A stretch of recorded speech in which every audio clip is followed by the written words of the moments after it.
Have you ever slept for 8, even 9 hours and woken up feeling like you've just run a marathon? I have.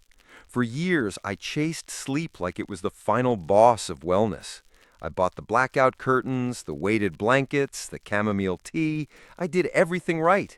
But every morning, I'd open my eyes and this profound, bone-deep exhaustion would just be there waiting for me. It felt like my soul was running on an empty tank, and sleep was the wrong kind of fuel. I thought I was broken. I thought maybe I was just destined to be tired. But then I stumbled upon an idea that completely changed everything. It was a quiet little earthquake that shook the very foundation of what I thought it meant to be rested. The problem wasn't that I wasn't sleeping enough. The problem was that sleep was only one small piece of a much larger, much more important puzzle. What if I told you there are 7 different kinds of rest, and that you might be getting plenty of one, but be critically deficient in the other 6? That's the journey we're going on today. This isn't just about feeling less tired.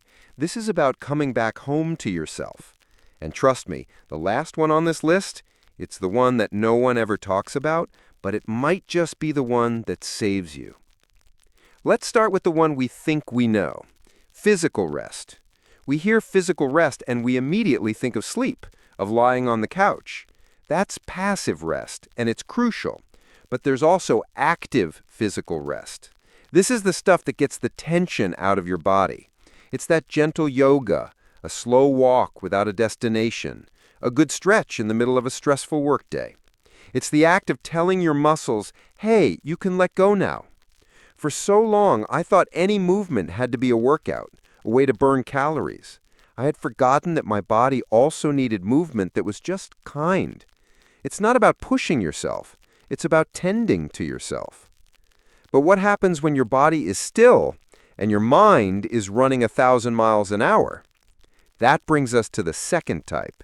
And for many of us, this is the real monster: mental rest. You know the feeling. You're trying to fall asleep, and your brain decides it's the perfect time to replay every embarrassing thing you've ever said since you were 6. It's like having a browser open with 100 tabs, all playing different videos at once. You can't just turn it off. The secret, I learned, was that you don't have to turn it off. You just have to give it a place to go. I started doing something called a brain dump. Before bed, I take a simple notebook and I write down every single worry, every to-do, every nagging thought. I empty my head onto the page. It's like telling your brain, I hear you. I've got this logged. You can rest now. The silence it creates is extraordinary. That mental noise often comes with a partner in crime: sensory rest. We live in a world that is constantly screaming for our attention. The notifications on our phones, the bright lights of our screens, the endless noise of the city, even the background chatter in an office. Our senses are under constant assault. We've become so used to it, we don't even realize we're drowning. Sensory rest is about intentionally turning down the volume of the world for just a few minutes, closing your eyes in the middle of the day, turning off all the lights and just sitting in the quiet dark. It's not about emptiness. It's about giving your senses a clean slate. You'll be amazed at how much energy you get back when you're not constantly processing a million inputs. Now, the next type of rest I used to dismiss as just fluffy nonsense. I thought it was for artists and poets, but I was wrong. In fact, ignoring this type of rest was the very reason my brain felt so gray and uninspired, no matter how much I slept. We need to talk about creative rest. And this one is so counterintuitive for our hustle culture. Creative rest isn't about you being creative. It's about letting yourself be inspired by the creativity and beauty that already exists. It's about reawakening that sense of awe and wonder you had as a kid. When was the last time you walked through a park and just looked at the trees without taking a picture, without thinking about how you could turn it into content? When did you last listen to a piece of music and just let it wash over you? We've become so focused on producing, we've forgotten how to just appreciate. Creative rest is giving yourself permission to be a spectator in the art gallery of life. It fills a well inside you that you didn't even know was running dry. But all the beauty in the world can feel hollow if you're carrying a heavy heart. That's why we desperately need emotional rest. This is the one that so many of us are starved for. It's the freedom to be truly, authentically yourself. How many times a day do you say, "I'm fine," when you're really not? That's emotional labor. It's exhausting to wear a heavy costume of competence all day, to perform happiness when you're feeling anxious or sad.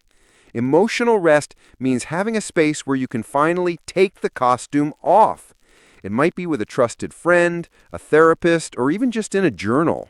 It's about not having to be the strong one for a little while. It's giving yourself permission to be messy and human and to know that you are still worthy of love. It's about finally letting out that breath you've been holding in all day. I have to be honest with you. This next one was the most painful for me to learn. It forced me to reevaluate some of my closest relationships and even say goodbye to a friend I loved, because I realized some people, even with the best intentions, were draining the life out of me. This is social rest. Have you ever spent an afternoon with someone and felt more exhausted than if you'd worked a 12-hour shift? And have you ever had a 10-minute phone call with someone else that left you feeling energized and inspired for days? We need to learn the difference between the relationships that drain us and the ones that replenish us. Social rest isn't about becoming a hermit. It's about being intentional with your social energy. It's about choosing deep, life-giving connections over draining, superficial ones. Your peace is your most valuable currency. Spend it wisely. And once you've started to create that safe, protected space for yourself, you're finally ready for the last one, the one I promised you.